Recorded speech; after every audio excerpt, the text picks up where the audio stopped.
IBC Tamil செய்திகள். கட்டுநாயக்க விமான நிலையத்தில் ஸ்ரீலங்கன் விமானம் ஒன்று அவசரமாக தரையிறக்கப்பட்டுள்ளதாக தெரிவிக்கப்பட்டுள்ளது. துபாய் நோக்கி பயணித்த UL-225 என்ற விமானம் நேற்று மாலை அவசரமாக தரையிறக்கப்பட்டதாக விமான நிலைய தகவல்கள் தெரிவிக்கின்றன. குறித்த விமானம் நேற்று மாலை 6:35 மணியளவில் கட்டுநாயக்க விமான நிலையத்திலிருந்து துபாய் நோக்கி பயணத்தை ஆரம்பித்துள்ளது. பின்னர் மீண்டும் கட்டுநாயக்க விமான நிலையத்தில் திடீரென அவசரமாக தரையிறக்கப்பட்டுள்ளது.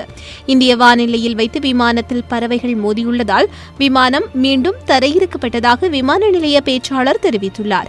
எனினும் ஸ்ரீலங்கன் விமான சேவைக்கு சொந்தமான UL-225 என்ற மற்றொரு விமானத்தில் பயணிகள் ஏற்றப்பட்டு துபாய் நோக்கி அனுப்பி வைக்கப்பட்டதாக அவர் மேலும் தெரிவித்துள்ளார். அனைத்து செய்திகளையும் பார்க்க IBC தமிழ் நியூஸ் சேனலை சப்ஸ்கிரைப் பண்ணுங்க. உடனுக்குடன் செய்திகளை தெரிந்து கொள்ள வேண்டுமா? அப்போ கீழே இருக்கிற பெல் பட்டனை மறக்காம கிளிக் பண்ணுங்க.